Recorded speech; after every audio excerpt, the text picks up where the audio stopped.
Good morning class 11। हमने chapter number 1 अपनी previous class में कंप्लीट कर लिया था। Business and purpose, business nature and purpose of business. हमने पढ़ा था पिछले चैप्टर में बिजनेस होता क्या है, डिफरेंट टाइप ऑफ बिजनेसेस क्या है, इंडस्ट्री क्या है, कॉमर्स क्या है ना। हमने बिजनेस रिस्क क्या है, तो वो सारी चीजें हमने पढ़ी। एक्टिविटीज क्या होती है, इकोनॉमिक और non economic activities, scope of profit, different चीजें थी जो हमने अपने लास्ट टॉपिक में कवर की हैं। आज हम चैप्टर नंबर 2 स्टार्ट करेंगे बिजनेस स्टडीज में। उस चैप्टर का हमारा नाम है फॉर्म्स ऑफ बिजनेस ऑर्गेनाइजेशन। आज हम चैप्टर नंबर 2 स्टार्ट करेंगे फॉर्म्स ऑफ बिजनेस ऑर्गेनाइजेशन।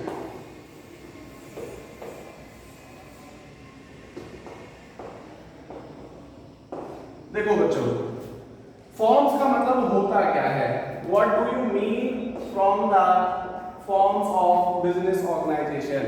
तो बिजनेस, सबसे पहले बिजनेस समझ में आना चाहिए। बिजनेस क्या होता है, जो हमने अपनी लास्ट क्लास में डिस्कस किया था। तो business are basically the economic activities done by any human beings द्वारा की जाने वाली economic activities and that for the purpose to generate income. तो ऐसी इकोनॉमिक एक्टिविटी जो हम इनकम जनरेट करने के लिए करते हैं, प्रॉफिट जनरेट करने के लिए करते हैं, उसे हम बिजनेस बोलते हैं। और बिजनेस जो होता है वो रेगुलरली किया जाता है, that should be done on a regular period of time. उसे हम बार बार करते रहते हैं, रेगुलर करते रहते हैं। रेगुलरली जो काम किया जाता है प्रॉफिट जनरेट करने के लिए, उन इकोनॉमिक एक्टिविटीज को हम बिजनेस कहते हैं। अब हम बात करेंगे फॉर्म्स ऑफ बिजनेस ऑर्गेनाइजेशन की, कि बिजनेस ऑर्गेनाइजेशंस की डिफरेंट फॉर्म्स होती क्या हैं। तो बिजनेस फॉर्म को अगर हम बात करें कि what is the meaning of form of business organisation, तो that will be related to the ownership. समझ में आ रहा है? तो ownership is basically a legal concept. तो ओनरशिप के अकॉर्डिंग हम फॉर्म्स ऑफ बिजनेस को डिफाइन कर सकते हैं। समझ में आ रहा है? आप लोगों ने देखा होगा there are different types of businesses. जैसे कोई एक छोटी दुकान है, वहां पर एक ओनर होता है। आपने देखा होगा कुछ थोड़ा बड़ा बिजनेस होता है तो लोग पार्टनरशिप में कर लेते हैं, 2 3 4 लोग मिलकर करते हैं। आपने देखा होगा कुछ पब्लिक कंपनीज होती हैं, कुछ प्राइवेट कंपनी होती है। प्राइवेट में भी कुछ प्राइवेट होती है, कुछ प्राइवेट लिमिटेड होती है। तो अलग अलग ओनरशिप के अकॉर्डिंग उनकी जो रेस्पॉन्सिबिलिटी है, उनकी जो अथॉरिटी है, उसके बेसिस पर, on the basis of authority and responsibility of owners, we can say that there are different kinds of business organization, and these different types of organization of business is called business firms. तो यानी कि जो अलग अलग तरीके की जो organisation है, किसके बेसिस पर? ओनरशिप के बेसिस पर। ओनरशिप क्या होता है? उनकी रेस्पॉन्सिबिलिटी और अथॉरिटी को जो हम देखते हैं किस किस तरीके से उनकी अथॉरिटी और रेस्पॉन्सिबिलिटी है, तो वो हमारा क्या जनरेट करती है? फॉर्म्स जनरेट करती है। किसका जनरेट करती है? बिजनेस का। तो फॉर्म्स ऑफ बिजनेस क्या हो गया हमारा? ओनरशिप किस तरीके से डिस्ट्रीब्यूटेड है, क्या उनकी रेस्पॉन्सिबिलिटी है और क्या उनका ओनरशिप है। ये बेसिकली एक लीगल कॉन्सेप्ट होता है। ठीक है, तो आज हम बात करेंगे।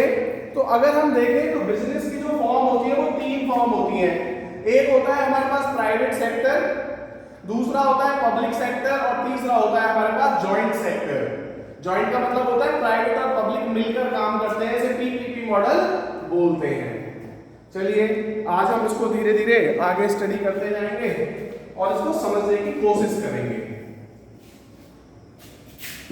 तो अब क्या है हमारे पास, सबसे पहले आज हम बात करेंगे प्राइवेट सेक्टर के बारे में। ठीक है, तो फॉर्म ऑफ बिजनेस ऑर्गेनाइजेशन में the above description shows that there can be many type of business organisation on the basis of ownership. Some business is managed by single individuals. Some business is managed by many people collectively in the form of partnership, while some business is run in the form of joint stock companies. तो कुछ individuals द्वारा business चलाए जाते हैं, कुछ partners के द्वारा चलाए जाते हैं, और कुछ बिजनेस जो होते हैं वो जॉइंट स्टॉक कंपनीज की फॉर्म में जनरेट किए जाते हैं, या मूव या ऑर्गेनाइज या ऑपरेट किए जाते हैं। ठीक है, तो आज जो सबसे पहला है हमारे पास, इसे हम बोलते हैं सोल प्रोप्राइटरशिप या सोल ट्रेड। सबसे पहले है हमारे पास सोल प्रोप्राइटरशिप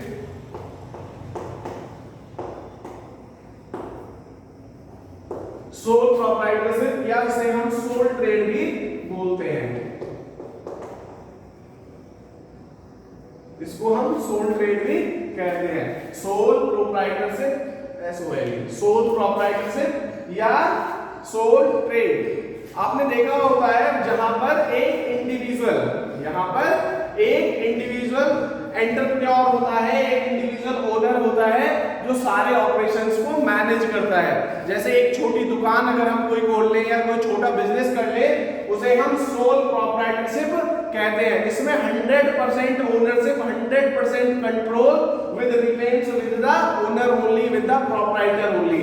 सब कुछ जो कंट्रोल होता है, जो डिसीजन मेकिंग होती है, everything will be there with the sole proprietorship and he और she will not have to share profit with someone else, और उसे अपना प्रॉफिट भी किसी के साथ शेयर करना नहीं होता। तो इसमें क्या हो गया, सोल प्रोप्राइटरशिप कहां पर होती है? बिजनेस तो छोटा होता है, बिजनेस छोटा होता है, लिमिटेड होता है, बट 100% कंट्रोल होता है और प्रॉफिट शेयर किसी के साथ करना नहीं होता।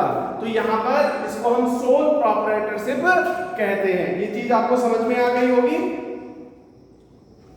तो इसमें फीचर क्या है? इंडिविजुअल ओनरशिप होती है। ओनरशिप किसके पास होती है? एक इंडिविजुअल के पास होती है, अकेला बंदा होता है। सोल मैनेजमेंट होता है, all the decision making will be done by that particular sole proprietor only, सारे डिसीजन मेकिंग उसी के द्वारा होंगे। दूसरा, अनलिमिटेड लायबिलिटी होती है, all the liability will goes to the proprietor only, सारी जिम्मेदारी किसकी होती है? प्रोप्राइटर की होती है। नेक्स्ट है freedom in the selection of business. दूसरा क्या होता है? You can choose any kind of business and even you need not to take any kind of registration for doing a sole proprietorship business.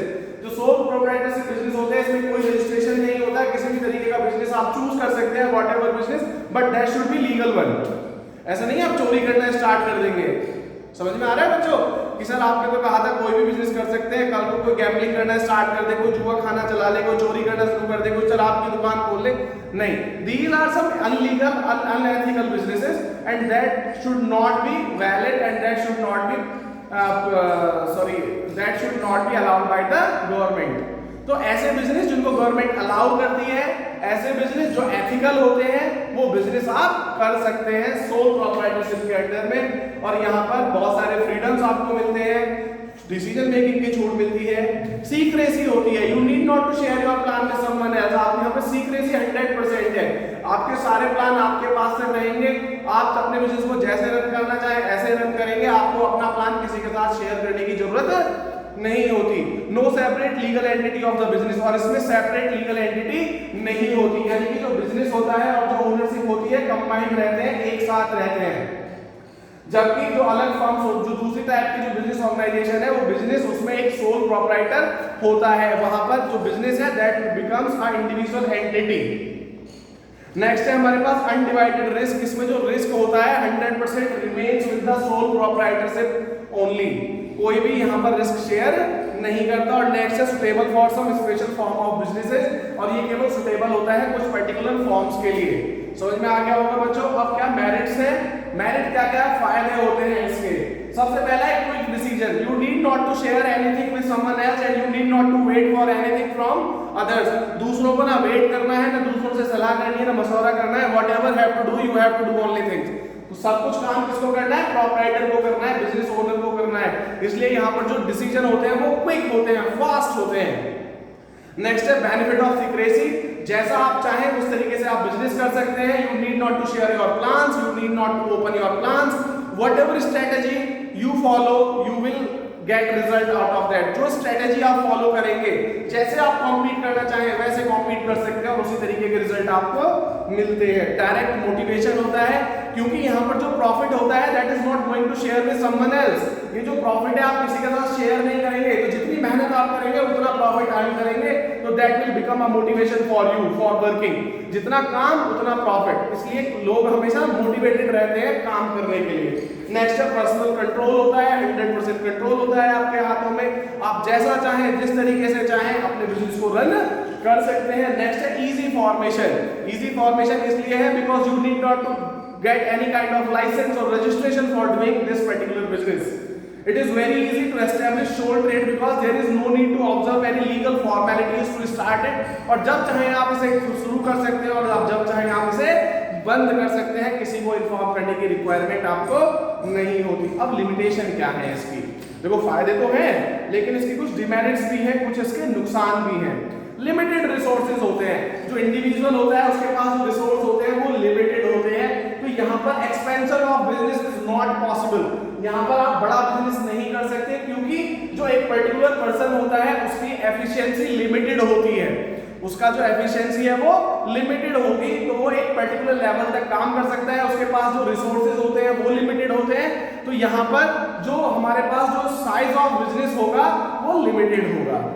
Next है limited life of a business concern, और यहाँ पर जो business होती है उसकी life जो होती है वो लिमिटेड होती है as with the life of the proprietor. जब तक प्रोप्राइटर जिंदा है जब तक बिजनेस होगा, क्योंकि यहाँ पर जो ओनरशिप है वो ट्रांसफर नहीं होती। नेक्स्ट है अनलिमिटेड लायबिलिटी। लायबिलिटी अनलिमिटेड होती है, whatever you will take you have to pay, जितना आप लोगे उतना आपको देना पड़ेगा, और ये इसमें कोई भी लायबिलिटी शेयर नहीं होती। नेक्स्ट है लिमिटेड मैनेजरियल एबिलिटी। यहाँ पर लिमिटेड मैनेजरियल एबिलिटी होती है क्योंकि जो इंडिविजुअल होता है, जो इंडिविजुअल की जो थिंकिंग प्रोसेस है वो लिमिटेड ही होती है, उसकी एफिशिएंसी क्वालिफिकेशन तक ही डिपेंड रह जाता है।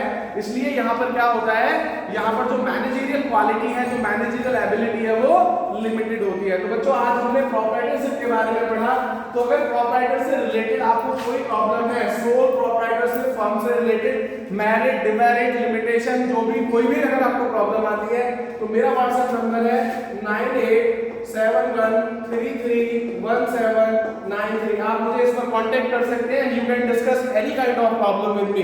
Thank you, have a nice day.